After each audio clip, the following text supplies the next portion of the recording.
Well, hello and welcome back to the Homeschool Counseling Network vlog. Today we have back in studio guest speaker Jody Daniels. Jody has been on our show 2 times previously to talk with us about making the mindset shift if you are transitioning from a traditional public classroom setting to homeschool. Well, I'm going to put a link to that video in the description box below. She's also been on as a guest on another time to talk about if you are new to homeschooling, finding your community, if you want to go solo, or how you can find a co-op community or other ways to find community that is not necessarily a co-op. Today, we are going to talk about I'm going to call it a newer trend, but it's actually been around for a long time because it was the original way that we were educated, believe it or not, actually in this country, actually in Europe. It was how education began pre-industrial revolution. But now the modern term for it is called microschooling. It's really more of the modern evolution of a one-room schoolhouse. I will say today, for the purposes of this broadcast, we are going to be defining microschooling as a traditional one-room schoolhouse with a modern take on it. That means you might have multiple grades, you might have multiple ages, all learning together.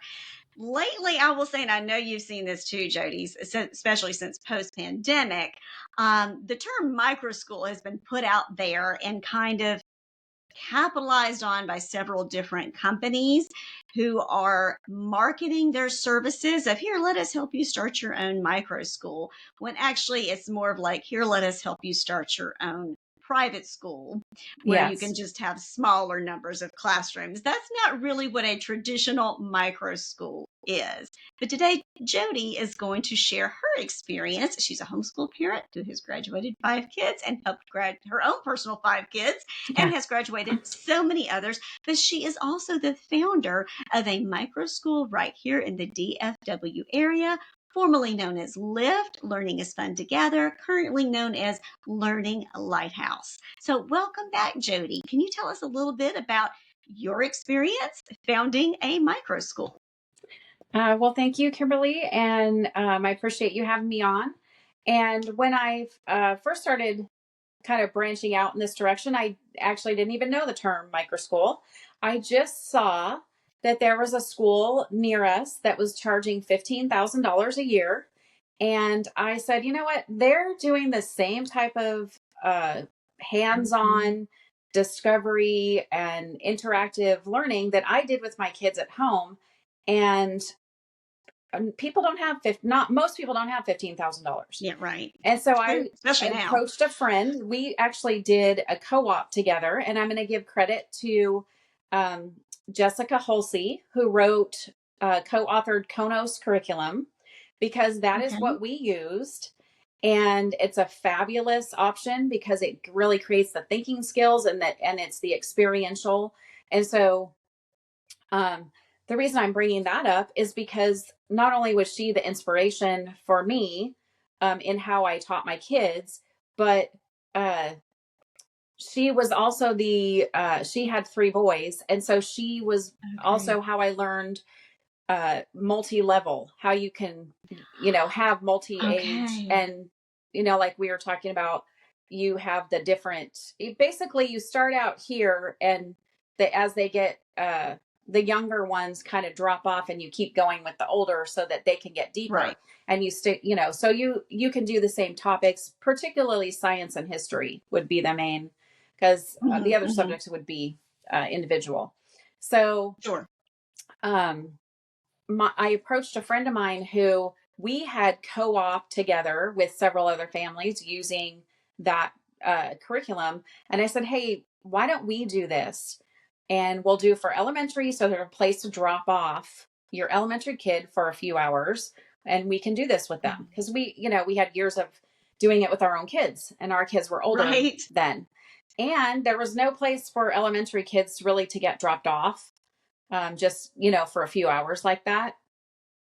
So when you think of a micro school, it's usually a very kind of unique, specific thing that, so for example, ours was the very hands-on, interactive, and it was for a specific age group. So I think we started with the 5 to 10-year-olds was our first group. And we met, like for 3.5 hours, I think, once a week. And now in those ages, so for example, when we were dissecting a cow's eye as part of our sight unit, the older kids could do the dissecting, but then the younger kids could still watch and even interact with the, one of the things they do is they take the lens and they can look through it. So, you get all of them. And then, the older kids, we did, like, they could do a presentation.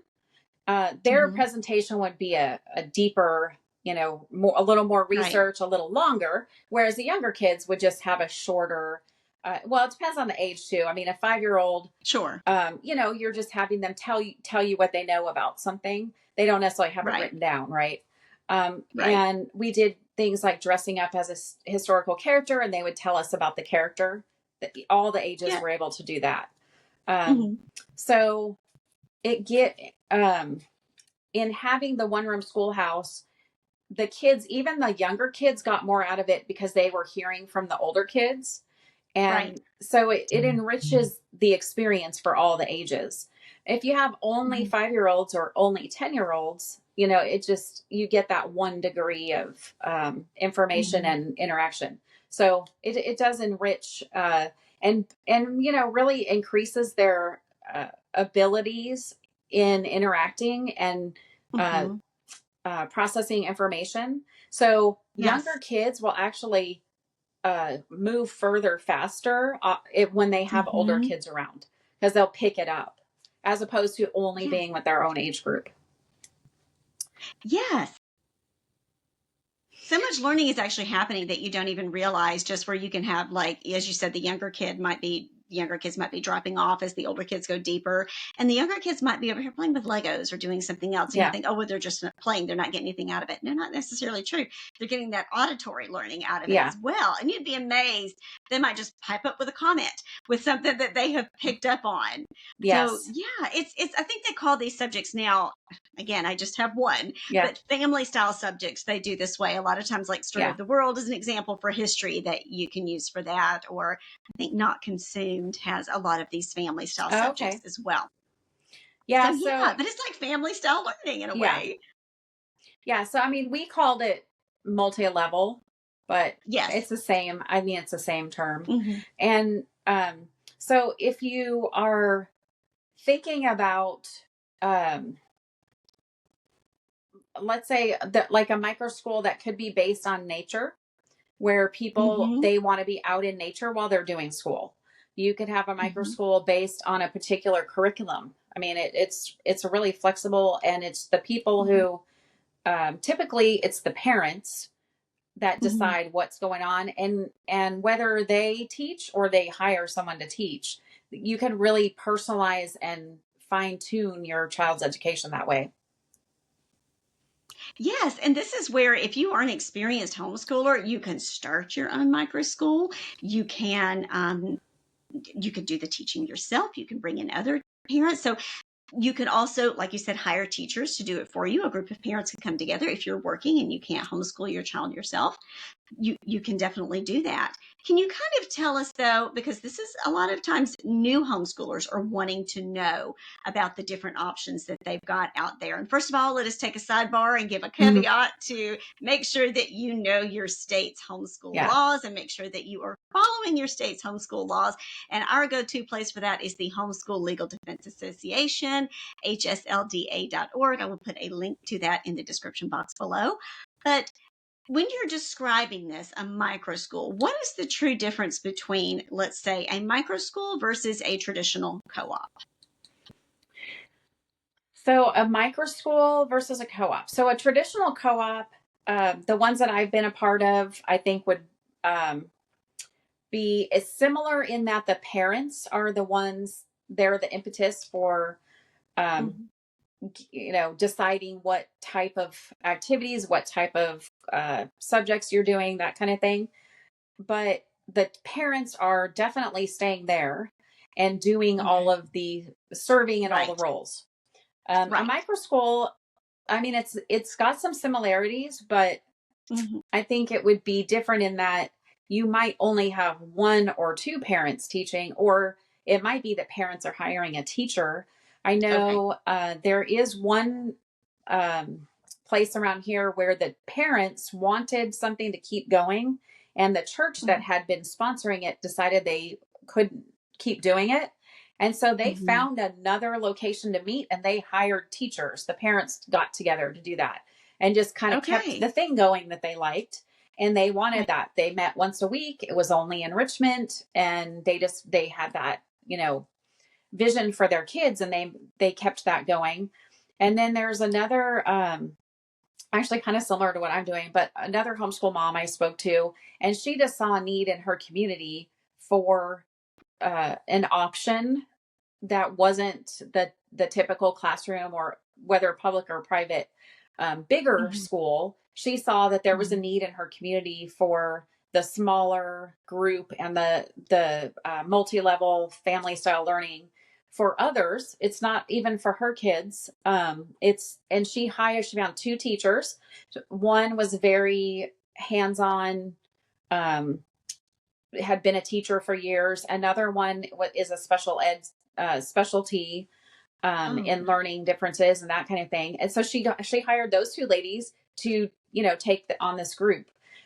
So um, now I can't remember your exact question. no, that's okay. I was asking Oh, you to compare and the contrast the the difference between them, comparison, and yeah. you did. So Yes. in a co-op, at least the ones I've been in, people are going to teach to their specialty. Like, you have the art teacher or somebody who is Mhm. really good with language arts is going to teach writing. Then you have the people with the young kids, so they might do some preschool classes, and Mhm. it's just that the parents are doing everything, and it's the Mhm. whole group is working together, and Mhm. everybody shows up. Everybody has to show up. Right. Um, Everybody has a role. If you're not where teaching, you're Yeah, going to be cleaning or doing something. Right. Mhm. yeah. So a micro school might still have a setup similar to that, but I think it's just going to be more of finding specific teachers, not Mhm. necessarily even as big as a co-op. I Yeah, I know would say probably smaller. I would say micro schools are usually less than 20 kids, that I would agree. students. Yeah.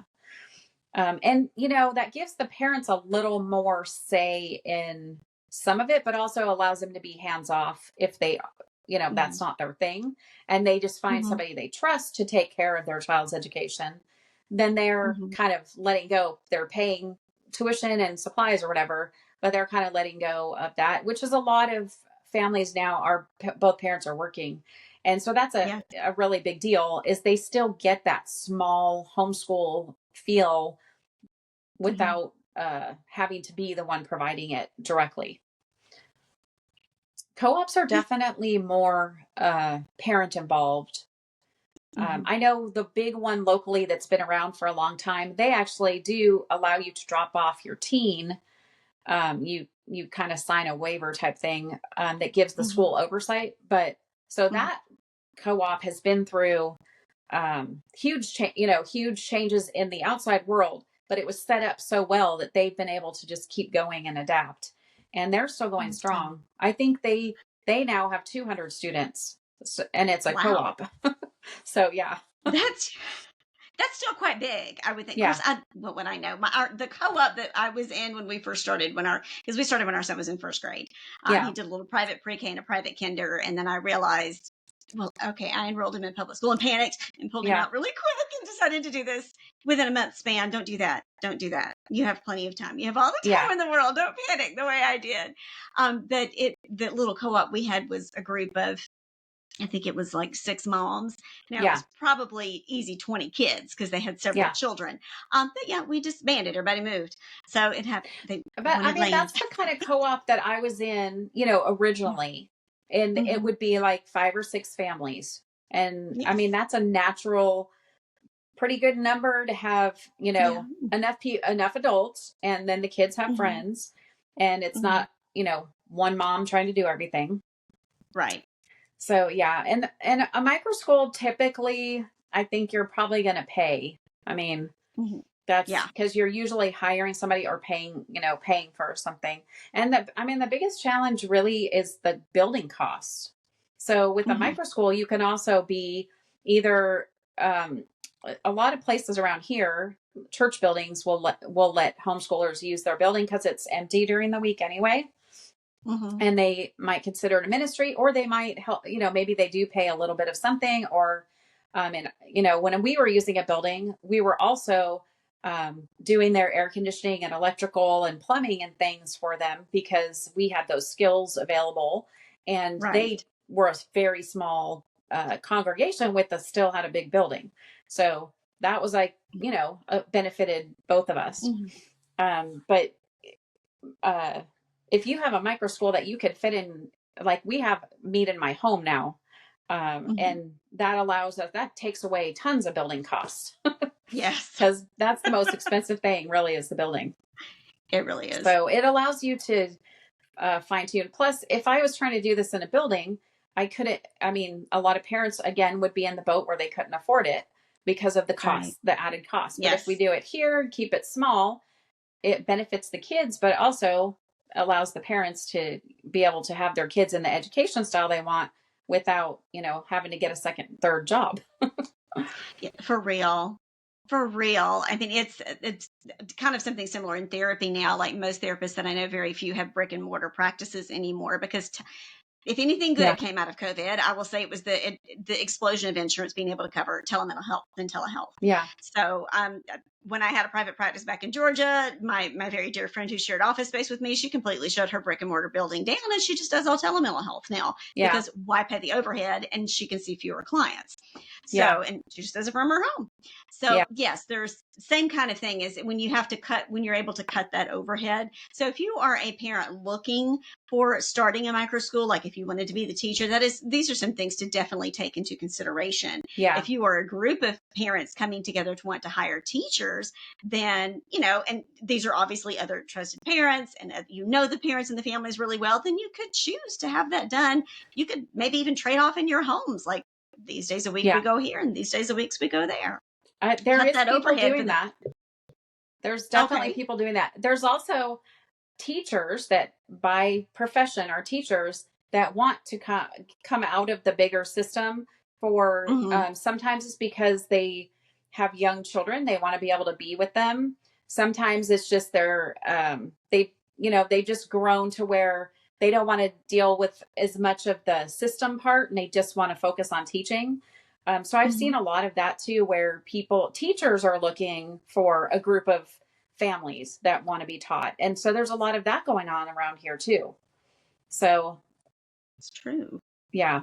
Hopefully they'll find, I need to put a link in our description box below for our micro school group that we've got on Facebook for teachers to reach out if that is something that they would like Yeah. to do to offer Yeah. those Cause I do services. see them on Facebook in like the city group and Mm-hmm. things where they're asking is it if somebody, is looking for that because they're wanting to get out of the big system. And actually one of our best teachers, or two of our best teachers actually came to me and found me and asked because they wanted, one of them was because he was retired and the other one was because she had young children, and so she wanted Mm-hmm. to be able to do that until they were all in school. And so she Mm-hmm. taught for us for several years, and that was a great option.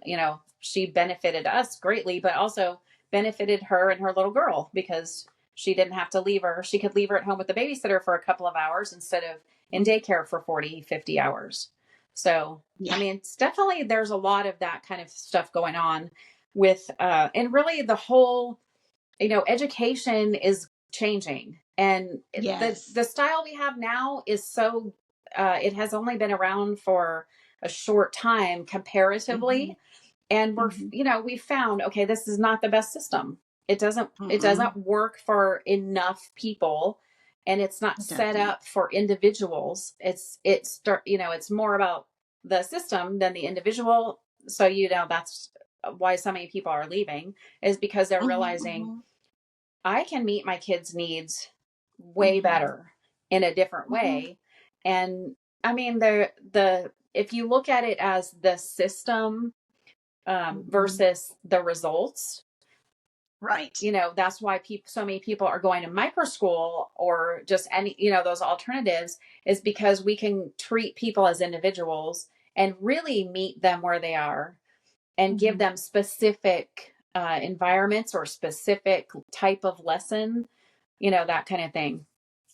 And also, like some of the kids that I have here were, they struggled in a classroom school because they aren't really cut out to sit still and wait in lines and those kind of things. And so it inhibited them being able to even learn their academic subjects because they couldn't fit into that setting.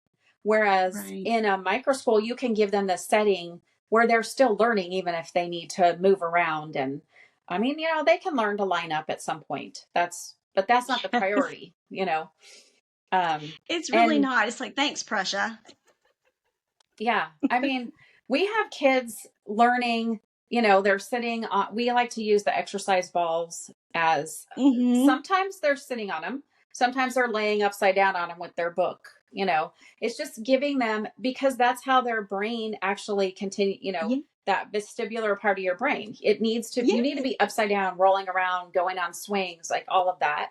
And if you're sitting upright in a chair, you're not getting to do that. And some kids need more movement than others. So, so micro schools allow you definitely to fine tune and really meet needs of individuals. And I mean, we've had, just using my 5 kids, just how they had that freedom through their whole childhood and the careers that they've chosen and the paths that they've chosen.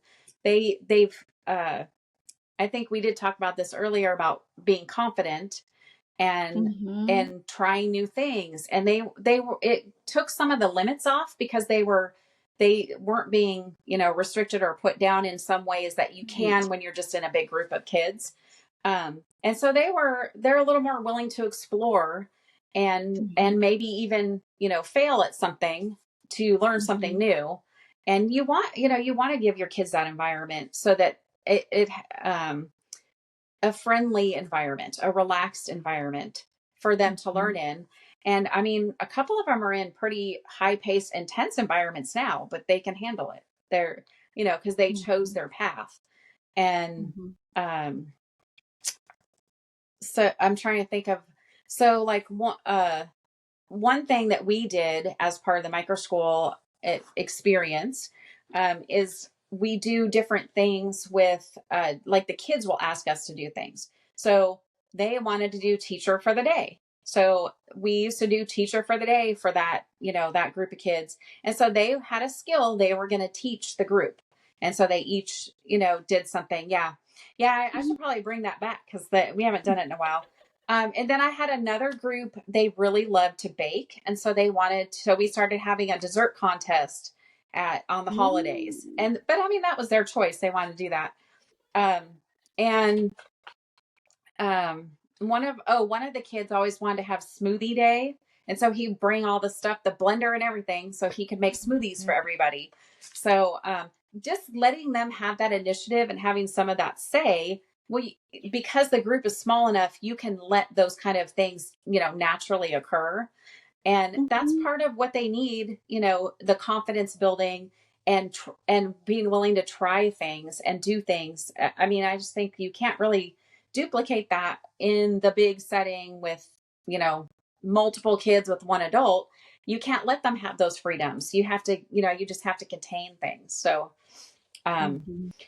yeah, I just think, overall, you're giving your kids a lot of benefits that way. You're raising innovators, yeah, thinkers, which, oh my goodness, that is what we need. We need people who think outside of this box, not who are just told what to think or told how to think. They need to learn to have that. You're teaching them to learn how to have discernment and self-trust. And they need that so much. And yes, of course we learn best when we're having fun. Yeah. And we retain more information that way because our brain is relaxed. If we're constantly put under that pressure and under that fear, the learning part of our brain literally switches off. Yeah. And instead you're basically limbic system kicks in, if for no other way to put it, and you're put into fight and flight, you're put into survival mode, and Okay. your ability to think is not there. So that's why if you're having fun and you're relaxed, you're actually going to be able to learn. I mean, your limbic system does its job when it's supposed to, but under the current Yeah. system, as you're describing it, the kids receive unrealistic pressure, teachers too, to keep Yeah. their jobs. Yes.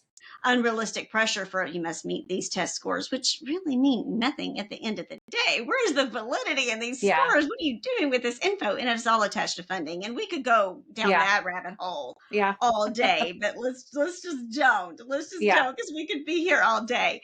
But it sounds like as long as you are with following within your state's guidelines, remember hslda.org, Yes. to make Yeah. sure that you are following the law and doing what you're supposed to, you're really only limited by your imagination. Yes.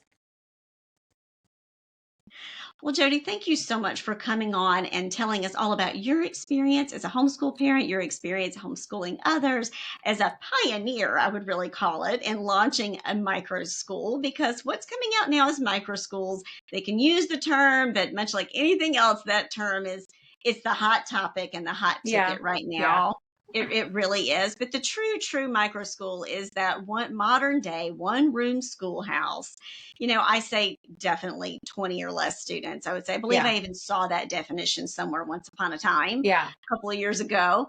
But to give you an example of what Jody offers at hers, she offers some core classes for high school and weekly elective days with K through 8. She offers core math and language arts and a weekly enrichment day. So, but as she said, you can make it a nature school. You can make it STEM or STEAM. Yeah. You can make it any of the things that you want it. You get to make it your own. Just make sure that you are definitely following your state's homeschool laws. Yes. Well, Jody, thank you so much for coming on with us again and sharing your experience about launching a micro school and teaching other parents that they can do the same. Always trust your gut when it comes to educating your child, because nobody knows your child better than you. Yes. Couldn't have said it better myself. We will see you soon. All Take right. care. Thanks, Kimberly.